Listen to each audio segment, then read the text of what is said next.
Myself, Jaram Kumar Mahato. I am doing my PhD under the guidance of Dr. P. Erega from Manhattan College. And today I am going to present my third annual report. नमस्कार, मैं हूं देवांशु। आप देख रहे हैं news for nation. Jharkhand का एक लड़का कॉलेज में पढ़ते पढ़ते छात्रों के मुद्दे को वो उठाता था। छात्र आंदोलन से पहले जुड़ा बात साल 2021 की हो रही है। साल 2021 के दिसंबर महीने में हेमंत सोरेन सरकार जो है एक अधिसूचना जारी करती है और भाषा को लेकर जो है एक आदेश जारी किया जाता है और इसको लेकर जो है भाषाई आंदोलन जो है वो एक कॉलेज में पढ़ने वाले छात्र जयराम महतो करते हैं और 2024 आते आते डुमरी से वो विधायक बन जाते हैं। लेकिन विधायक बनने के बाद भी उनकी पढ़ाई जो है ना अब भी जारी है। पढ़ाई जारी है। विजुअल्स हम आपको दिखाएंगे इस वीडियो में, उनके कॉलेज वाला वीडियो, क्योंकि इस बार विधायक बनकर पहली बार जयराम महतो जो है वो कॉलेज पहुंचे और छात्र जो है ना उनके साथ सेल्फी लेने के लिए जो है वो वहां देखे गए। देखिए, एक हमारे सहयोगी ऐसा है, हमारा कॉलेज में पढ़ने वाला लड़का विधायक बन गया और कॉलेज के ही लड़के जयराम महतो के साथ सेल्फी लेते हुए नजर आए। और जब कॉलेज पहुंचे ना तो अपने सिक्योरिटी गार्ड के साथ पहुंचे थे जयराम महतो। फिलहाल पीएचडी कर रहे हैं और इंग्लिश से वो पीएचडी कर रहे हैं। और पता है ना कि बीते दिनों जो है वो जेएसएससी सीजीएल वाले मुद्दे को लेकर उनके सबसे प्रिय नेता जो है वो देवेंद्र नाथ महतो सड़कों पर प्रोटेस्ट कर रहे थे। पुलिस टांग लेती है, हिरासत में लेती है, रात भर रहती है। जयराम महतो जो है वो कहीं ना कहीं व्याकुल हो जाते हैं, एसएसपी को फोन लगाते हैं, बात होती है, तब अगले दिन जाकर उनकी रिहाई होती। इस दौरान पूरी घटनाक्रम के दौरान जयराम महतो जो है इस आंदोलन के दौरान नहीं दिखते हैं। कई लोग सवाल पूछने लगते हैं, आखिर कहाँ है देवेंद्र नाथ महतो का दोस्त जयराम महतो, आखिर वो क्यों नहीं आए आंदोलन में?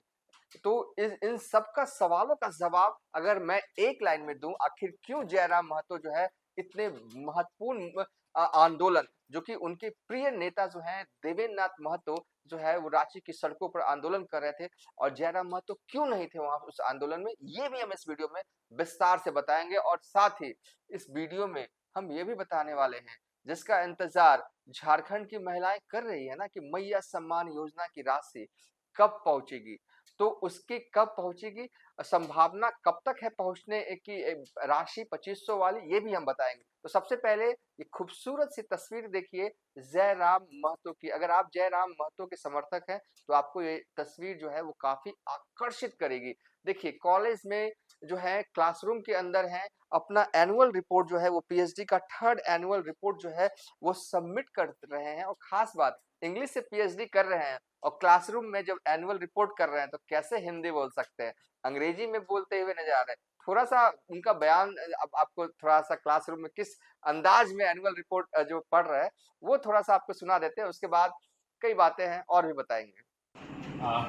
Good morning to all of you, respected dean madam, professors, HOD, and dear students. Myself, Jaram Kumar Mahato. I am doing my PhD under the guidance of Dr. P. Erega from Manhattan College. And today I am going to present my third annual report. And today I am going to present my two chapters. First one is thematic comparison of old women and the cow and the petals of blood. And the second is social and political background. And my PhD topic is from colonial to post-colonial, a study of the complexities of victimization of marginalized people in the selected novels of Mulkraz Anand and Rugi Wathyambo. Social and political background.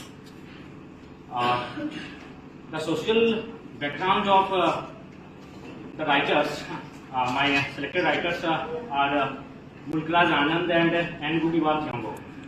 Mulkraz Anand is a writer from India and Rugi is a writer from Kenya. Both the countries have faced the colonial rule, British imperialism, and the circumstances made them writers. The social status of their country are very similar. because in India we are facing at that time caste problems. At that same time in Kenya, they were facing the class and color discrimination. Color discrimination, black people and white people, and especially the white people from British side came to their land and captured their land, and these circumstances made Googie a fearless writer, a revolutionary writer, and most of his writings are based on the exploitation, injustice, and colonial rule. Like the same thing is happened in the writings of Bunkaraj Anand. Impact of colonial power, exploitation, injustice. That is the impact of social background on their writings, and the political background. Both countries have faced the problem of colonial rule. So in this first chapter, I highlighted the matters of problems which made them writer. आपने किस तरीके से classroom में जो है PhD का third annual report जो है वो पेश करते हुए नजर आए, अंग्रेजी में जो है वो बातें करते हुए आए। जो लोग जानते हैं, जो लोग उनके समर्थक हैं, सपोर्टर हैं तो ठीक, लेकिन जो लोग नहीं जानते उनको ये बता दें हम कि कहाँ से कर रहे हैं जयराम महतो अपनी पीएचडी। तो वो अपनी पीएचडी जो है वो विनोद बिहारी महतो कोलांचल यूनिवर्सिटी धनबाद से कर रहे हैं, और इन पीएचडी में दाखिला जो है उनका साल 2022 में हुआ था। फिर हर साल उन्हें एनुअल रिपोर्ट पेश करना होता है। 2023 में भी उन्होंने एनुअल रिपोर्ट पेश किया, 2024 में भी एनुअल रिपोर्ट पेश किया। तो ये तीसरा एनुअल रिपोर्ट था। 2025 के आखिरी तक एक और फाइनल एनुअल रिपोर्ट जो है वो उन्हें जो है वो सबमिट करना। उसके बाद 2026 आते आते साहब जो है वो डॉक्टर बन जाएंगे। साहब किसको मैं बोल रहा हूँ जयराम महतो को। साहब क्यों बोल रहा हूँ? क्योंकि इन दिनों देखा जा रहा है कि उनके समर्थक उन्हें जो है ना इसी नाम से प्यार से भी बोल रहे हैं, टाइगर भी कह रहे हैं, साहब भी कह रहे हैं। और छात्रों के बीच में तो खासे लोकप्रिय हैं। छात्रों के मुद्दों को लेकर सदन से लेकर सड़क तक आवाज उठाने के लिए मशहूर पूरे झारखंड में है जयराम महतो। 2026 तक डॉक्टर टाइगर जयराम महतो जो है वो कहलाने लगेंगे। और इस जब सवाल पूछा भी उनसे जा रहा है, कॉलेज में पढ़ाई करने के दौरान हाथों में कागज लिए हुए हैं, पीछे आपको दिख रहा होगा उनके सिक्योरिटी गार्ड्स भी हैं। जरूरी हो जाता है क्योंकि अचानक से उभरे हुए नेता हैं, छात्र अचानक जो है विधायक बन जाते हैं, उसके बाद सिक्योरिटी लेकर पहुंचते हैं, पीछे उनके सिक्योरिटी गार्ड्स नजर आते हैं और एक दो सवाल भी संभवतः जो है उनसे पूछा जाता है और बड़े खासे खुश नजर आते हैं। कहते हैं कि डॉक्टर लिखने का सौभाग्य जो है ना वो किसी विधायक को नहीं है, वो उन्हें मिलता है जो कि एजुकेशन को मुकम्मल प्राप्त करते हैं। और कहे हैं कि और जयराम महतो ये भी कहते हुए नजर आ रहे हैं कि शिक्षा से ही जो है वो आपकी आइडियोलॉजी जो है वो मजबूत होती है। सवाल भी उनसे पूछे जाते हैं, अब तो विधायक बन गए, पढ़ने की क्या जरूरत है, जनता की सेवा के लिए आप तो वैसे भी कर रहे हैं। तो उनका कहना है कि देखिए अगर हम मुकम्मल एजुकेशन लेते हैं, अपनी पढ़ाई पूरी करते हैं, इससे हमारी आइडियोलॉजी जो है वो पुष्ट होती है। कहीं ना कहीं बड़ा मैसेज है। देखिए उम्र भले ही जो है नए नवेले नेता बने हों जयराम महतो, लेकिन बातें ऐसी करते हैं ना कि बड़े बड़े धुरंधर नेताओं को भी परास्त कर दें अपने वाक के युद्ध से। तो जयराम महतो जो है वो फिलहाल अपनी पीएचडी की पढ़ाई एनुअल रिपोर्ट पेश कर रहे थे। अब उनका पेश हो गया है एनुअल रिपोर्ट। हालांकि आज जो है वो बोकारो कोर्ट में भी पहुंचे थे, एक केस के मामले में पेशी होनी थी। अब सवाल ये है कि अब आगे की भूमिका किस रूप में करने जा रहे हैं सियासत में। देखिए पहली इनिंग तो बहुत धाकड़ खेली है जयराम महतो ने सियासत में। डुमरी से विधायक बन गए। जब पहला सदन था झारखंड में, छठी विधानसभा का, खूब दहाड़े भी नंगे पांव पहुंच जाते हैं और कहा भी है कि अगले 5 साल तक यूं ही विधानसभा जो है वो नंगे पांव ही आना है, चप्पल नहीं पहनना है। उन्होंने कसम खाई है एक्चुअली।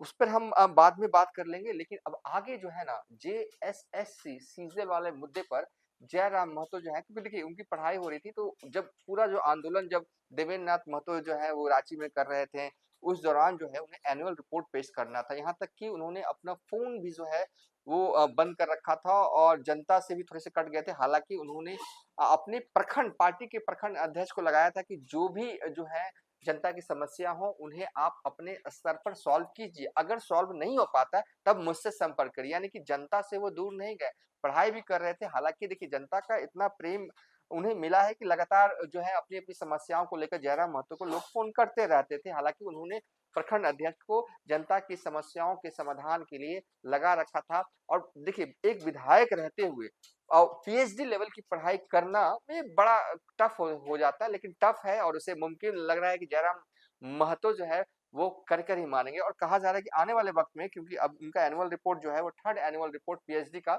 वो कंप्लीट हो गया, तो आने वाले वक्त में जेएसएससी सीजन वाले मुद्दे को लेकर वो किस तरीके से आवाज उठाएंगे, इसकी रणनीति भी जो है वो देवेंद्र नाथ महतो के साथ मिलकर बैठकर जो है वो तय की जाएगी। देखिए झारखंड का हाल जो है ना वो गजब का है। खासकर छात्रों के अगर वाला मुद्दे को अगर देखें, जेएसएससी के पास अभी तक जो है वो चेयरमैन जो है वो नहीं है। कहा जा रहा है कि नियुक्ति कभी भी हो सकती है, लेकिन अभी तक जो है वो 4 महीने से हो गया है, लेकिन चेयरमैन का पद जो है वो खाली है, चेयरमैन जो है वो नियुक्त नहीं है। झारखंड में आगामी 24 दिसंबर को कैबिनेट की मीटिंग होनी है। देखिए मैया सम्मान योजना की अगर बात करें तो जब से चौथी बार सीएम बने हैं उसके बाद से ही पहले कहा गया कि 11 दिसंबर को जो है वो मैया सम्मान योजना की राशि जो है महिलाओं के बैंक अकाउंट में आ जाएगी, लेकिन 11 दिसंबर को नहीं आया। उसके बाद कहा गया कि 25 दिसंबर को आ सकता है, 1 जनवरी को आ सकता है। 25 दिसंबर और 1 जनवरी कहने का जो तात्पर्य ये था कि देखिए जब भी हेमंत सोरेन ने महिलाओं के बैंक अकाउंट में पैसे दिए हैं, तो किसी खास मौके पर दिए हैं। चाहे वो आप रक्षाबंधन के मौके को देख लीजिए, चाहे वो भाई दूज के वाले मौके को देख लीजिए, तो हो सकता था इस लिहाज से कहा जा रहा था कि हो सकता है कि 25 दिसंबर को झारखंड की महिलाओं के बैंक अकाउंट में जो है वो पैसे आ जाएँ। लेकिन अभी तक सरकार की तरफ से या सरकार से जुड़े हुए लोग या सत्ता पक्ष की पार्टी से जुड़े हुए लोग डेट नहीं बता रहे हैं। आएगा तो सब बता रहे हैं, वो तो सब जानते हैं कि पैसा तो आना ही है। जिस योजना की वजह से हेमंत सोरेन मुख्यमंत्री बने उस योजना का पैसा कहाँ अटकेगा, लेकिन तारीख अभी कोई नहीं बता रहा है।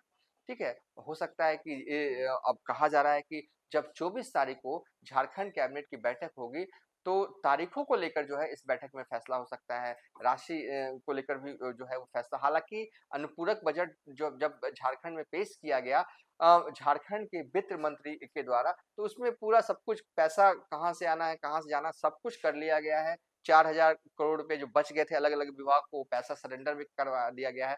तो कुल मिलाकर कहें कि 24 दिसंबर बहुत ही महत्वपूर्ण जो है वो दिन है, क्योंकि झारखंड कैबिनेट की बैठक होनी है और इस बैठक में हो सकता है कि जेएसएससी चेयरमैन की नियुक्ति को लेकर भी फैसला हो सकता है। मैया सम्मान योजना की राशि कब आएगी इसको लेकर लेकर भी बातें जो हैं वो क्लियर की जा सकती है।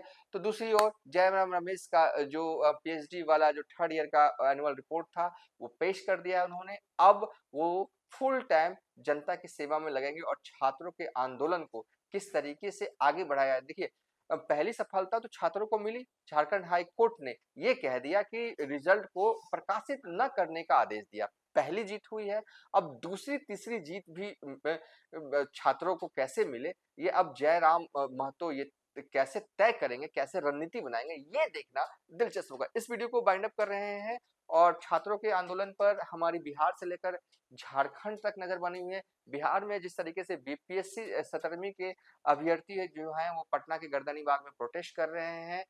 तेजस्वी यादव ने देर रात कॉल भी किया था और कहा भी था कि हम आप इस आंदोलन में आपके साथ हैं और अभी हम बाहर में हैं, लेकिन जैसे ही पटना पहुंचते हैं तो हम गर्दनीबाग आपसे मिलने के लिए जरूर आएंगे। आप लोग हिम्मत मत हारिए, आप अपनी लड़ाई लड़िए। ये बिहार में नेता प्रतिपक्ष ने बीपीएससी 17वीं अभ्यर्थियों से कहा था। दरअसल बीपीएससी के अभ्यर्थी ये मांग कर रहे हैं कि पूरा परीक्षा जो है वो रद्द किया जाए।